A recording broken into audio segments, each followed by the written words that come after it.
বাংলাতে যে রোগটাকে আমরা ধাতুর সমস্যা বলি, এটা আমরা মেডিকেলে ধাত সিনড্রোম বলে থাকি। তো এই ধাতু রোগটা আসলে কাদের ক্ষেত্রে হয়, কেন হয় এবং এর কি সমাধান, এর থেকে কোনো রকম জটিল বা মারাত্মক কোনো রূপ নিতে পারে কিনা, এই পুরো বিষয়টি নিয়ে আজকের ভিডিওতে আমরা জানবো।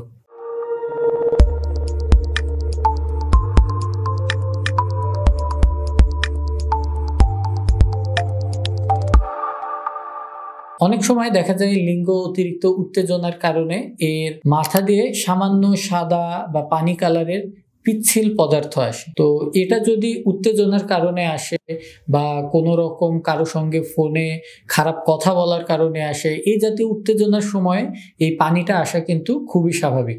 এটার প্রধান কারণটা থাকে আমাদের মূত্রনালীর ভেতরে যদি সামান্য কিছু মূত্র থেকেও থাকে, তাহলে যেন বীর্য আসার আগে এই পানিটা আমাদের পেশাবের নালীটাকে পরিষ্কার করে নিয়ে যেতে পারে এবং এখানে যে একটা অ্যাসিডিক এনভায়রনমেন্ট থাকে, এই অ্যাসিডের পরিমাণটা যেন কমিয়ে ফেলতে পারে। তো উত্তেজনার কারণে এটা আসা কিন্তু কোনো খারাপ কিছু নয়, বরঞ্চ এই পানিটা আমাদের বীর্যের ভেতরে যে শুক্র কীটগুলো থাকে এদেরকে প্রোটেকশনের জন্য সহায়তা করে। কিন্তু যদি দেখা যায় আপনার সামান্য স্বাভাবিক অবস্থাতে লিঙ্গ নরম থাকা অবস্থাতেই যদি এরকম পিচ্ছিল বা বিজলা জাতীয় পদার্থ আসতে থাকে, সেক্ষেত্রে কিন্তু এটাকে আমরা ধাত সিনড্রোম বলে থাকি। এই ধাত সিনড্রোমটা হবার একটা অন্যতম কারণ হচ্ছে আপনার যদি তলপেটের মাংসগুলো ঢিলা হয়ে থাকে, অথবা যদি মূত্রনালীর ভেতরে কোনো রকম ইনফেকশন হয়ে থাকে, যদি পেশাব আটকে রাখার কারণে পেশাব করার সময় আপনার পেশাবে জ্বালা পোড়া থাকে, এই জাতীয় লক্ষণগুলো কিন্তু একটা প্রিডিসপোজিং ফ্যাক্টর হিসেবে কাজ করে যে আপনার ভেতরে এই ধাত সিনড্রোমটি আসবে কিনা।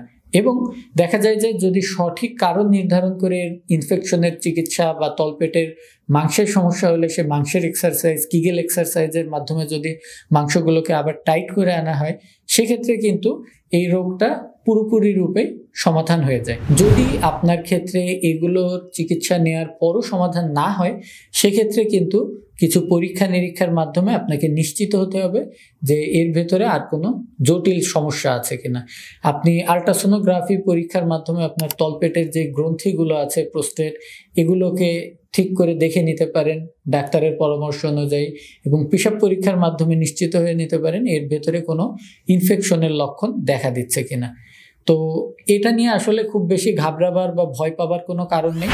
আপনি চেষ্টা করবেন খুব বেশি টাইট আন্ডারওয়্যার না পরার জন্যে এবং খুব বেশি গরম পরিবেশে বেশি সময় না থাকার জন্যে।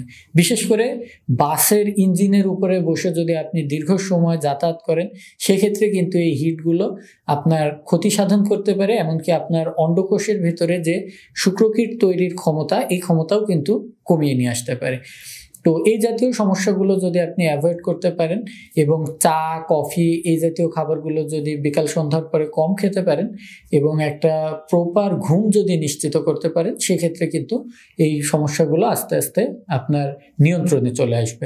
এই ধাত সিনড্রোম বিষয়ক যদি কোনো রকম জটিলতা আপনার ভেতরে দেখা দেয় বা কোনো প্রশ্ন থাকে, তাহলে কমেন্ট সেকশনে আমাদের সঙ্গে যুক্ত হবেন। আমরা চেষ্টা করব আপনার সমস্যার সমাধান দেওয়ার। ধন্যবাদ।